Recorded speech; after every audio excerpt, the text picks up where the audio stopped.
ಮಾಡ್ತೀನಿ.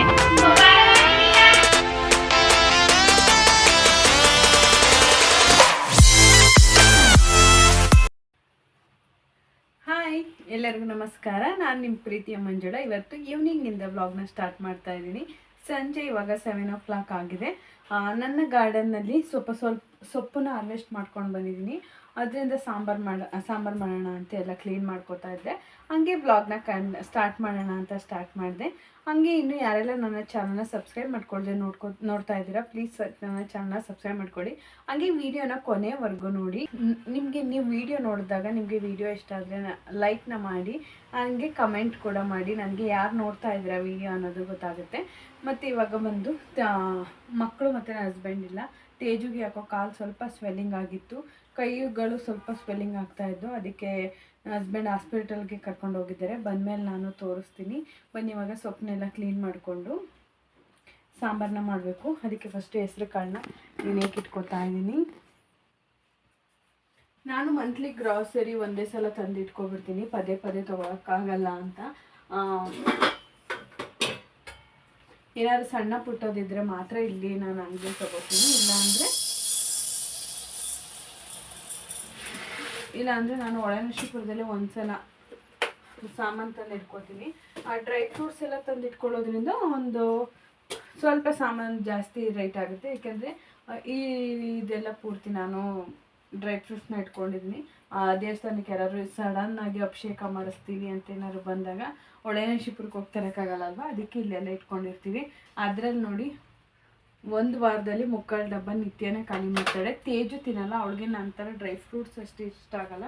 ಬಟ್ ನಿತ್ಯ ಆಗಲ್ಲ, ಅವಳಿಗೆ ಇಷ್ಟ ಆಗುತ್ತೆ ನೋಡಿ. ಎಲ್ಲ ನನ್ನ ಗ್ರಾಸರಿ ಎಲ್ಲ ಅದನ್ನ ನಮ್ಮ ನಿತ್ಯನೇ ಖಾಲಿ ಆಗಿರುತ್ತೆ.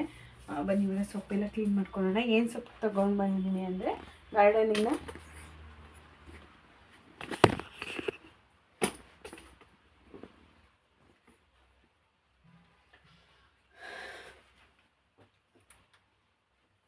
ಮೆಂತ್ಯ ಸೊಪ್ಪು. ಆಲ್ರೆಡಿ ಹೂವಾಗಿಬಿಟ್ಟಿತ್ತು ಮೆಂತ್ಯ ಸೊಪ್ಪು. ಸೊ ಅದಕ್ಕೆ ಮೆಂತ್ಯ ಸೊಪ್ಪನ್ನೆಲ್ಲ ಕಿತ್ಕೊಂಡೆ.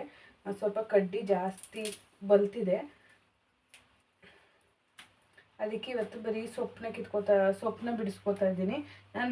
ನಾನು ಯಾವ ಸೊಪ್ಪನ್ನ ಯೂಸಲಿ ಈ ಥರ ಕಡ್ಡಿನ ಎಸ್ಬಿಟ್ಟು ಸೊಪ್ಪನ್ನ ಬಿಡಿಸ್ಕೊಳ್ಳಲ್ಲ. ತೀರಾ ಬಲ್ತಿದೆ ಅಂದಾಗ ಮಾತ್ರ ನಾನು ಸೊಪ್ಪನ್ನ ಬಿಡಿಸ್ಕೊಂಡು ಕಡ್ಡಿನ ಎಸಿತೀನಿ. ಇಲ್ಲಾಂದರೆ ನಾನು ಕಡ್ಡಿ ಎಸೆಯೋದಿಲ್ಲ. ಏಕೆಂದರೆ ನಮಗೆ ಚೆನ್ನಾಗಿ ಫೈಬರ್ ಎಲ್ಲ ಸಿಗೋದು ಸೊಪ್ಪಲ್ಲಿ ಎಲೆ ಹೆಂಗೆ ಇಷ್ಟು ಸಿಗುತ್ತೋ ಅಷ್ಟೇ ನಮಗೆ ಫೈಬರ್ ಎಲ್ಲ ಕಡ್ಡಿಲೂ ಸಿಗುತ್ತೆ. ಸೊ ಕಡ್ಡಿನ ಎಸೆಯೋಕೆ ಹೋಗ್ಬಿಡಿ, ಸೊಪ್ಪಿನ ಕಡ್ಡಿಲಿ ಚೆನ್ನಾಗಿ ಫೈಬರ್ ಸಿಗುತ್ತೆ.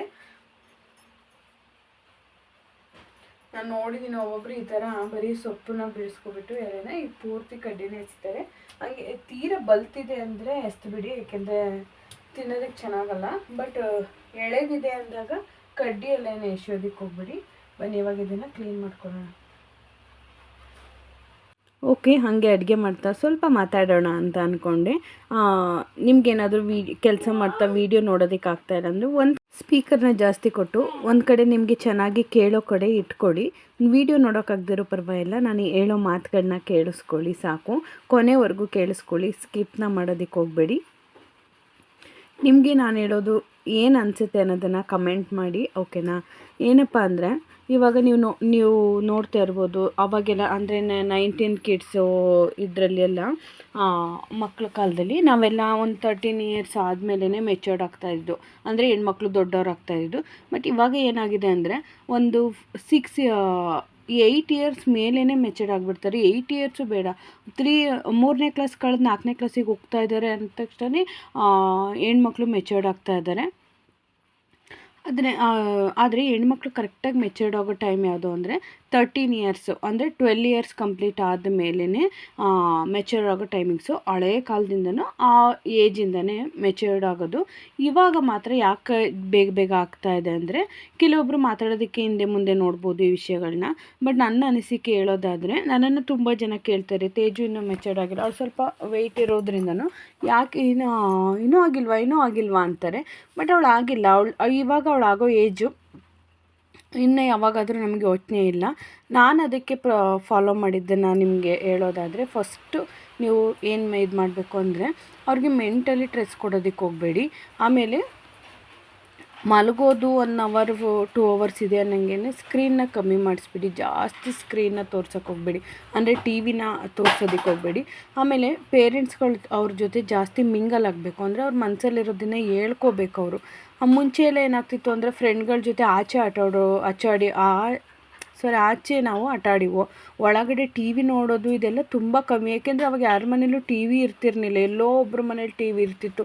ಊರಿಗೆ 1-2 ಟಿ ವಿ ಇದ್ದರೆ ಹೆಚ್ಚು ಅವಾಗ. ಇವಾಗ ಹಂಗಲ್ಲ, ಎಲ್ಲರ ಮನೇಲೂ ಟಿ ವಿ ಇದೆ, ಫೋನ್ ಇದೆ, ಮಕ್ಕಳು ಕೈಗೂ ಫೋನ್ ಇದೆ ಇವಾಗ.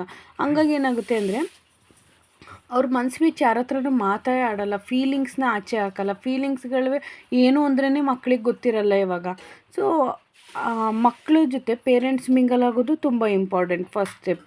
ಇನ್ನೊಂದು ಏನಪ್ಪ ಅಂದರೆ ಫುಡ್ಡು ಎಲ್ಲದನ್ನು ಹೊರಗಡೆಯಿಂದನೇ ತರಿಸ್ಕೊಡ್ತೀವಿ ಅನ್ನೋದು ತಪ್ಪು. ಇವಾಗ ಮನೇಲಿ ಎಷ್ಟಾಗುತ್ತೆ ಅದನ್ನು ಮಾಡಿಕೊಡೋದು, ಎಲ್ಲ ತಾಯಂದರು ಮಾಡಿಕೊಡ್ತಾರೆ. ಆಮೇಲೆ ಈಗ ನಾನ್ ವೆಜ್ ಯೂಸ್ ಮಾಡೋರಾದರೆ ಚಿಕನ್ನು ಎಲ್ಲ ಕೊಟ್ಟೆ ಕೊಡ್ತಾರೆ ಮನೇಲಿ. ಅದೇನಾಗುತ್ತೆ ಅಂದರೆ ಈ ಇಂಜೆಕ್ಷನ್ ಕೊಡ್ತಾರೆ, ಆಲ್ಮೋಸ್ಟ್ ಎಲ್ಲದಕ್ಕೂ ಕೂಡ ಇಂಜೆಕ್ಷನ್ ಕೊಟ್ಟೆ ಬೆಳೆಸ್ತಾರೆ ಕೋಳಿಗಳಿಗೆ. ಇವನ್ ನಿಮಗೆ ಗೊತ್ತಾ, ಅಂಗಡಿಗಳಲ್ಲಿ ತರೋ ಈ ಹಳ್ಳಿಗಳಲ್ಲಿ ಮನೆಗಳಲ್ಲಿ ಸಾಕಿರೋ ಕೋಳಿ ಹೇಳ್ತಾ ಇಲ್ಲ ನಾನು, ನಾಟಿ ಕೋಳಿ. ಅಂಗಡೀಲಿ ನಾಟಿ ಕೋಳಿ ತರ್ತಾರಲ್ವ, ಅದಕ್ಕೂ ಕೂಡ ಇಂಜೆಕ್ಷನ್ನ ಕೊಟ್ಟಿರ್ತಾರೆ. ಆ ಇಂಜೆಕ್ಷನ್ ಕೊಟ್ಟಿರೋ ಕೋಳಿ ನಾನ್ ವೆಜ್ನ ನೀವು ನಿಮ್ಮ ಮಕ್ಳಿಗೆ ಕೊಡೋದ್ರಿಂದ ಅವ್ರಿಗೆ ಹಾರ್ಮೋನ್ ಇಂಬ್ಯಾಲೆನ್ಸ್ ಆಗುತ್ತೆ, ಬೇಗನೆ ಅವ್ರ ಹಾರ್ಮೋನ್ಸು ಚೇಂಜ್ ಆಗಿಬಿಡುತ್ತೆ. ಅಂದರೆ ಚಿಕ್ಕ ಏಜಿಗೆ ಅವರಿಗೆ ಅವ್ರ ಎದೆ ಭಾಗ ದೊಡ್ಡದಾಗೋದಿರ್ಬೋದು, ಅಥವಾ ಅವ್ರಿಗೆ ಮೈಂಡಲ್ಲೂ ಕೂಡ ಅವ್ರದ್ದು ಏನು ಗೊತ್ತಾ, ಏಜು ಚಿಕ್ಕದಾಗಿರುತ್ತೆ, ಮೈಂಡ್ಸೆಟ್ಟು ಚಿಕ್ಕದಾಗಿರುತ್ತೆ, ಬಟ್ ಬಾಡಿ ಅವ್ರಿಗೆ ಸಪೋರ್ಟ್ ಮಾಡ್ತಾರಲ್ಲ ಆ ಏಜಿಗೆ, ಆ ಥರ ಚೇಂಜಸ್ಗಳಾಗುತ್ತೆ. ಏಕೆ ಅವರು ಆ ಕೋಳಿಗಳು ಇದೆಲ್ಲ ದೊಡ್ಡದಾಗಲಿ ಅಂತ ತಾನೇ ಅವ್ರು ಇಂಜೆಕ್ಷನ್ನ ಕೊಟ್ಟಿರ್ತಾರೆ. ನೀವು ಅದನ್ನು ತಂದು ಡೈರೆಕ್ಟಾಗಿ ಮಕ್ಳಿಗೆ ಕೊಟ್ಟಾಗ ಅದು ಕರೆಕ್ಟಾಗಿ ಅದೇ ಥರ ಇವ್ರಿಗೂ ಕೂಡ ಅದೇ ಥರ ಚೇಂಜಸ್ ಆಗುತ್ತೆ. ಸೊ ಅದಕ್ಕೆ ಸ್ವಲ್ಪ ನಾನ್ ವೆಜ್ನ ಅವಾಯ್ಡ್ ಮಾಡೋದು ಒಳ್ಳೆಯದು ಮಕ್ಕಳಿಗೆ ಆ ಏಜಲ್ಲಿ.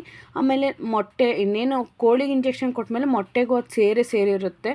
ಸೊ ಮೊಟ್ಟೆನ ನಿಮಗೆ ಗೊತ್ತಿರೋದ್ರ ಹತ್ರ ಯಾರ ಹತ್ರನಾದ್ರು ನಾಟಿ ಕೋಳಿ ಮೊಟ್ಟೆನ ತಂದು ತಿನ್ನಿಸೋರು, ನಾವು ಅದನ್ನು ಯೂಸ್ ಮಾಡೋದಿಲ್ಲ. ಸೊ ತಿನ್ನಿಸೋರು ತಂದು ಕೊಟ್ಟರೆ ತುಂಬಾ ಒಳ್ಳೆಯದು ಅಂತ ಅನಿಸುತ್ತೆ. ಅದಾದಮೇಲೆ ಪ್ಲಾಸ್ಟಿಕ್ ಐಟಮ್ನ ಆದಷ್ಟು ಅವಾಯ್ಡ್ನ ಮಾಡಿ. ಇವಾಗ ಏನಾಗುತ್ತೆ ಅಂದರೆ ಸ್ಕೂಲ್ಗಳಿಗೆ ಮಕ್ಕಳು ಅಟ್ರ್ಯಾಕ್ಷನ್ ಆಗಲಿ ಅಂತ ವೆರೈಟಿ ಬಾಕ್ಸ್ಗಳು ಬರುತ್ತೆ, ಅದನ್ನು ಸ್ಟೀಲಲ್ಲಿ ಇದರಲ್ಲಿ ಪ್ಲಾಸ್ಟಿಕ್ ಎಲ್ಲ ಕೊಡೋದಕ್ಕಿಂತ ಸ್ಟೀಲ್ನ ಯೂಸ್ ಮಾಡಿ.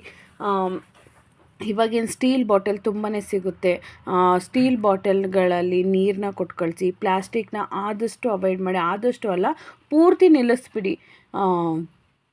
ಪೂರ್ತಿ ನಿಲ್ಲಿಸಿದಾಗ ಅವ್ರಿಗೂ ಕೂಡ ಅದ್ರ ಬಗ್ಗೆ ಹೇಳ್ಕೊಡಿ, ಯಾಕೆ ಅದನ್ನು ಯೂಸ್ ಮಾಡಬಾರ್ದು ಅಂತ ಹೇಳ್ಕೊಡಿ ಅವರಿಗೆ. ಅದು ಕೂಡ ಅವ್ರ ಮಕ್ಕಳು ಅರ್ಥ ಮಾಡ್ಕೋತಾರೆ. ಆಮೇಲೆ ಈಗ 90 ಕಿಡ್ಸು 2K ಕಿಡ್ಸು ಅಂತ ಡಿವೈಡ್ ಮಾಡಿ ಮಾತಾಡ್ತಾರೆ ಗೊತ್ತಾ. ಯಾಕೆಂದರೆ ಅವಾಗೆಲ್ಲ ಪೇರೆಂಟ್ಸ್ ಎಷ್ಟು ಹೊಡೆದ್ರು ಎಷ್ಟು ಬೈದರು ಮಕ್ಕಳು ಅದನ್ನೆಲ್ಲ ತಲೆಗೆ ಹಾಕೋತಾ ಇರಲಿಲ್ಲ. ಮತ್ತು ನೆಕ್ಸ್ಟ್ ಮೂಮೆಂಟಿಗೆ ಅದನ್ನೆಲ್ಲ ಬಿಟ್ಟು ಕ್ಯಾರಿ ಮಾಡ್ತಾ ಇರಲಿಲ್ಲ, ನೆಕ್ಸ್ಟು ಮುಂದಕ್ಕೆ ಹೋಗ್ಬಿಡೋರು. ಯಾಕೆ ಅಂದರೆ ಅದೇ ನಾನು ಹೇಳ್ದಂಗೆ ಹೊರಗಡೆ ಅವ್ರಿಗೆ ಫಿಸಿಕಲ್ ಆ್ಯಕ್ಟಿವಿಟೀಸ್ ಇತ್ತು, ಫ್ರೆಂಡ್ಗಳ ಜೊತೆ ಬೇರೆಯವರು, ಅದೆಲ್ಲ ತಲೆಗೆ ಹೋಗ್ತಾ ಇರಲಿಲ್ಲ.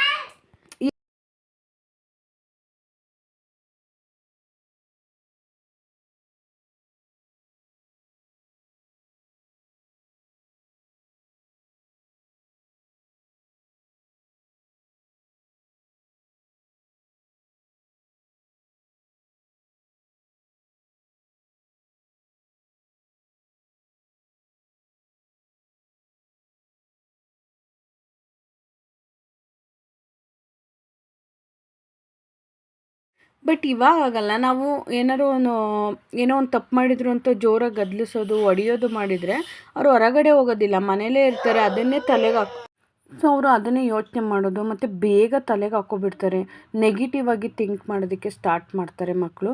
ಹಂಗಾಗಿ ಏನು ಅಂದರೆ ಆದಷ್ಟು ಅವ್ರಿಗೆ ಪರಿಸ್ಥಿತಿಗಳನ್ನ ಅರ್ಥ ಮಾಡಿಸಿ, ಯಾವ್ದು ಮಾಡಿದರೆ ಹೆಂಗಾಗುತ್ತೆ, ಏನು ಮಾತಾಡಿದರೆ ಏನಾಗುತ್ತೆ, ಅದರಿಂದ ಬೇರೆಯವ್ರ ಮೇಲೆ ಯಾವ ಥರ ಪರಿಣಾಮ ಬೀರುತ್ತೆ. ಈಗ ನಾವೇ ಮಕ್ಕಳೆದ್ರಿಗೆ ಕೆಲವೊಂದು ವರ್ಡ್ಗಳನ್ನ ಯೂಸ್ ಮಾಡ್ತಾ ಇರ್ತೀವಿ, ಅದನ್ನು ನಮ್ಮ ಮಕ್ಕಳು ನೋಡಿದಾಗ ಅವ್ರು ಕಲ್ತಿರ್ತಾರೆ. ಬಟ್ ಅದನ್ನು ಯಾಕೆ ನಾನು ಯೂಸ್ ಮಾಡಿದೆ, ನೀನು ಯಾಕೆ ಯೂಸ್ ಮಾಡಬಾರ್ದು ಅನ್ನೋದನ್ನು ಮಕ್ಕಳಿಗೆ ಅರ್ಥ ಮಾಡಿಸಿ.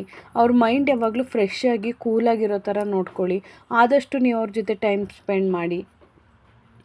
ಆಮೇಲೆ ನೆಕ್ಸ್ಟು ಇದು ಬಂದು ಮೇನ್ ಇಂಪಾರ್ಟೆಂಟ್ ಏನಪ್ಪ ಅಂದರೆ ಫಿಸಿಕಲ್ ಆ್ಯಕ್ಟಿವಿಟಿ ತುಂಬಾ ಇಂಪಾರ್ಟೆಂಟು ಮಕ್ಕಳಿಗೆ. ಏಕೆಂದರೆ ಇವಾಗ ಕಾನ್ವೆಂಟ್ಗಳಿಗೆ ಪ್ರೈವೇಟ್ ಸ್ಕೂಲ್ಗಳಿಗೆ ಹೋಗೋದ್ರಿಂದ ವ್ಯಾನ್ಗಳು ಒಂದು 7 o'clock ಅಷ್ಟರಲ್ಲೇ ಬಂದುಬಿಡುತ್ತೆ. 7-8:30 ಅಷ್ಟರಲ್ಲಿ. ಮಕ್ಳು ಎದ್ದೇಳೋದೇ ಒಂದು 7 o'clock 6:30 ಹಿಂಗೆ ಎದ್ಬಿಡ್ತಾರೆ ಅಂದ್ಕೊಳ್ಳಿ. ಎದ್ದ ತಕ್ಷಣ ರೆಡಿ ಆದ, ತಿಂಡಿ ತಿಂದ, ಸ್ಕೂಲ್ಗೆ ಹೋಗು, ಮತ್ತು ಸ್ಕೂಲ್ ವ್ಯಾನ್ ಬರೋದೇ 5:30 6 ಈ ಥರ ಆಗಿಬಿಡುತ್ತೆ. ಮತ್ತೆ ಬಂದ ತಕ್ಷಣ ಫ್ರೆಶ್ ಅಪ್ ಆದೆ, ಊಟ ಮಾಡಿದೆ, ಮತ್ತೆ ಓದು, ಮತ್ತೆ ಮಲ್ಕೋ, ಅಷ್ಟೇ ಆಗಿಬಿಡುತ್ತೆ. ಫಿಸಿಕಲ್ ಆ್ಯಕ್ಟಿವಿಟೀಸ್ ಅನ್ನೋದೇ ಇರೋದಿಲ್ಲ. ಅವಾಗೆಲ್ಲ ನಾವೆಲ್ಲ ಸ್ಕೂಲಿಗೆ ತುಂಬ ನಡ್ಕೊಂಡು ಹೋಗಿವೋ, ನಡ್ಕೊಂಡು ಬರೀವೋ, ಈ ಥರ ಹೋಗ್ತಿದ್ರಿಂದ ನಮಗೆ ಆಲ್ಮೋಸ್ಟ್ ಫಿಸಿಕಲ್ ಆ್ಯಕ್ಟಿವಿಟೀಸ್ ಆಗ್ತಾಯಿತ್ತು. ಮತ್ತು ಮಕ್ಕಳ ಜೊತೆ ಆಟ ಆಡ್ತಾಯಿದ್ವಿ. ಇದು ಫಿಸಿಕಲ್ ಆ್ಯಕ್ಟಿವಿಟೀಸ್ ತುಂಬ ಇರ್ತಿತ್ತು. ಬಟ್ ಇವಾಗ ಆಗಿಲ್ಲ. ಅದಕ್ಕೆ ಏನು ಮಾಡಬೇಕಾದ್ರೆ ಒಂದು ಅರ್ಧ ಗಂಟೆ ಎಕ್ಸ್ಟ್ರಾ ಎದ್ದೇಳಿಸಿ ಅವ್ರನ್ನ ಸ್ವಲ್ಪ ಎಕ್ಸಸೈಸ್ ಮಾಡಿಸೋದು, ಇಲ್ಲ ಸ್ವಲ್ಪ ಅವ್ರ ಜೊತೆ ನೀವು ಸೇರಿ ವಾಕ್ ಮಾಡೋದು, ಅವ್ರನ್ನ ನೆನ್ನೆ ಸ್ಕೂಲಲ್ಲಿ ಏನಾಯಿತು, ಫ್ರೆಂಡ್ಸ್ ಜೊತೆ ಏನಾಯಿತು ಅನ್ನೋದನ್ನು ತಿಳ್ಕೊಬೇಕು. ಏಕೆಂದರೆ ಇವಾಗ ಮಕ್ಕಳು ತುಂಬ ವಿಷಯನ ಮುಚ್ಚಿಡ್ತಾರೆ. ಮತ್ತು ಮಕ್ಕಳು ಈಗ ಫೋನೆಲ್ಲ ಕೊಡೋದ್ರಿಂದ ಮಕ್ಕಳಿಗೆಲ್ಲ ಅರ್ಥ ಆಗುತ್ತೆ. ನೀವು ಇಂಥದ್ದು ಅರ್ಥ ಆಗಲ್ಲ ನಮ್ಮ ಮಕ್ಕಳಿಗೆ ಅನ್ನೋಂಗೆ ಇಲ್ಲ, ಎಲ್ಲ ಅರ್ಥ ಆಗಿರುತ್ತೆ. ಬಟ್ ನಿಮ್ಮ ಹತ್ರ ಶೇರ್ ಮಾಡ್ಕೊಂಡಿರಲ್ಲ. ಗಂಡು ಮಕ್ಕಳೇ ಆಗಲಿ, ಅವ್ರು ಹೆಣ್ಣು ಮಕ್ಕಳೇ ಆಗಲಿ, ಅವ್ರನ್ನ ಸ್ಕೂಲಲ್ಲಿ ಏನಾಯಿತು ಅವರೆಲ್ಲ ಬಂದು ನಿಮ್ಮ ಹತ್ರ ಶೇರ್ ಮಾಡ್ಕೋಬೇಕು. ಆ ಥರ ನೀವು ಅವರಿಗೆ ಕಂಫರ್ಟ್ ಝೋನ್ ಅನ್ನೋದನ್ನು ಕೊಡಬೇಕು. ಏಕೆಂದರೆ ತುಂಬ ಇಂಪಾರ್ಟೆಂಟ್ ಇದು. ಗಂಡು ಮಕ್ಕಳಿಗೆ ಆಗಲಿ, ಹೆಣ್ಮಕ್ಳಿಗೆ ಆಗಲಿ, ನೀವು ಅವರಿಗೆ ಒಂದು ಕಂಫರ್ಟ್ನ ಕೊಡಬೇಕು. ನಾನು ಇದನ್ನು ನಮ್ಮ ಅಮ್ಮನ ಹತ್ರ ಹೇಳ್ಕೊಬೋದು, ನಮ್ಮ ಅಪ್ಪನ ಹತ್ರ ಹೇಳ್ಕೊಬೋದು ಅನ್ನೋದನ್ನು ಕಂಫರ್ಟ್ ಕೊಡಬೇಕು. ಆಮೇಲೆ ಸ್ಕೂಲಲ್ಲಿ ಯಾರ ಜೊತೆ ಹೆಂಗಿರಬೇಕು, ಯಾರ ಜೊತೆ ಎಷ್ಟು ಮಾತಾಡಬೇಕು ನೀವು ಅನ್ನೋದನ್ನು ನೀವು ಹೇಳ್ಕೊಡ್ಬೇಕು. ಏಕೆಂದರೆ ಈಗ ಟೀಚರ್ಸ್ಗಳನ್ನೂ ನಂಬೋದಲ್ಲ. ಏಕೆಂದರೆ ಎಷ್ಟೋ ಸ್ಕೂಲ್ಗಳಲ್ಲಿ ನೋಡಿದ್ದೀವಿ, ಅವರಿಗೆ ಬ್ಯಾಡ್ ಟಚ್ ಯಾವುದು, ಗುಡ್ ಟಚ್ ಯಾವುದು ಅನ್ನೋದನ್ನು ಹೇಳ್ಕೊಡ್ಬೇಕು. ಲಿಮಿಟ್ಸ್ನೇ ಹೇಳ್ಕೊಡ್ಬೇಕು. ಯಾರ ಜೊತೆ ಹೆಂಗಿರಬೇಕು ಅನ್ನೋ ಲಿಮಿಟ್ಸ್ನೇ ಹೇಳ್ಕೊಡ್ಬೇಕು. ಮತ್ತು ಅವ್ರಿಗೆ ಹೊರಗಡೆ ಆಟ ಆಡೋದ್ರಿಂದ ಅವ್ರಿಗೆ ಏನು ಯೂಸ್ ಆಗುತ್ತೆ ಅನ್ನೋದನ್ನು ಹೇಳ್ಕೊಡ್ಬೇಕು.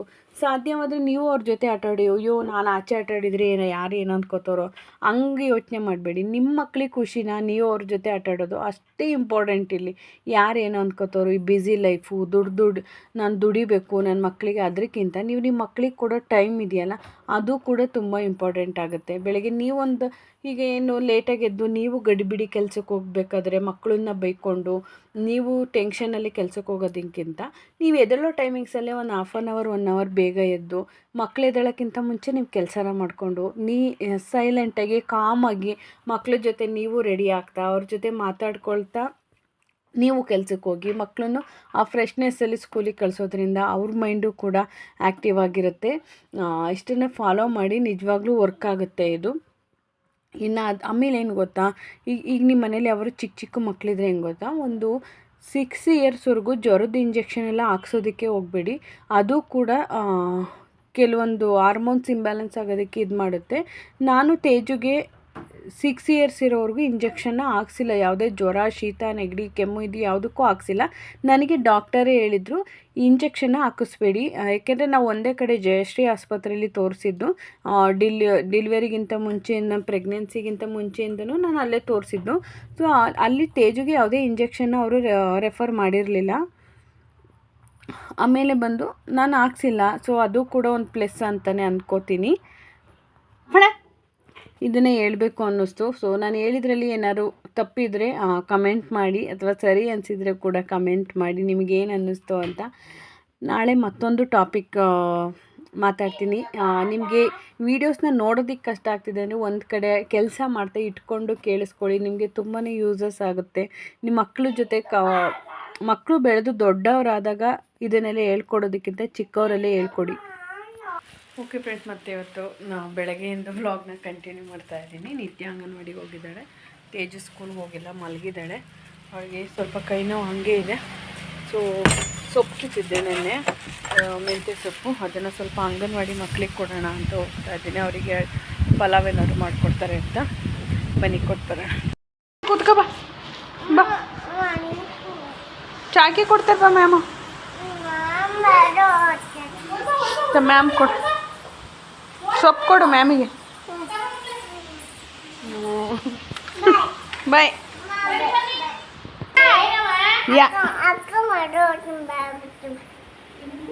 ಅಕ್ಕ ಮನೆ ಹೋಯ್ತೀನಿ, ಬಾಗ್ಲು ತೆಗಿ ಬಾ ಅಂತ. ಅಕ್ಕ ನಂಗೆ ಹೊಡಿತಾರೆ ಇವ ಅಕ್ಕ ಕಣಕ್ಕ. ಬಾಯ್. ಇವತ್ತೇ ಫಸ್ಟ್ ಬಂದಿರೋದವಳು. ನಿನ್ನ ಹೆಸರೇನವ? ಮಿಮಿತಾ.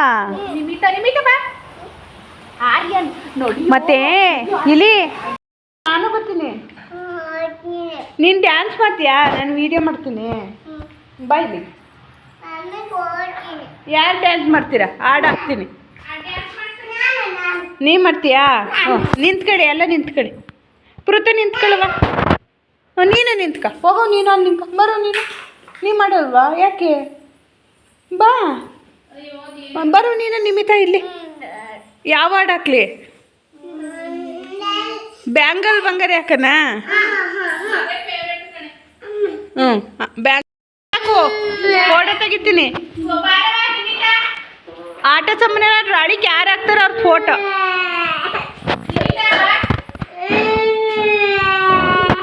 ಯಾರು ಫಸ್ಟ್ ಹಾಕ್ತಾರೆ ಆಟ ಸಾಮಾನ? ಅಳ್ಬಾರ್ದು ಕಣವ. ನಿಮ್ಮ ಅಮ್ಮ ಬತ್ತಿತ್ತು ತಡಿಯವ. ಓ ಫಸ್ಟ್ನೇ ದಿವಸ ಆದ್ರೆ ಹಿಂಸೆ ಅಲ್ವನಕ್ಕ?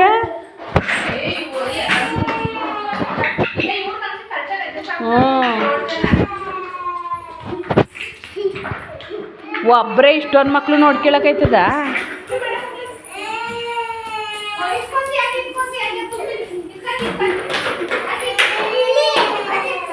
ಹ್ಞೂ ಹಾಕ್ಬರು ಹುಡು ಹುಡು ಹುಡು ಹುಡು.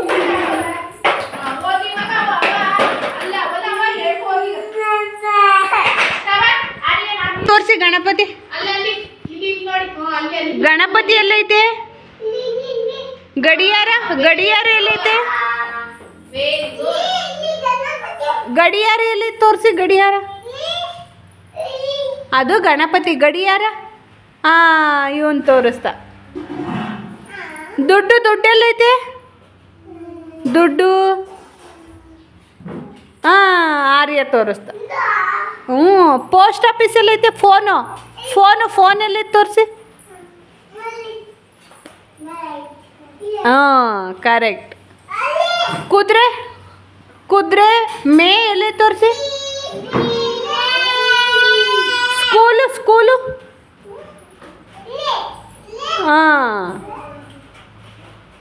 ಗಾಂಧಿ ತಾತ ಎಲ್ಲೈತೆ?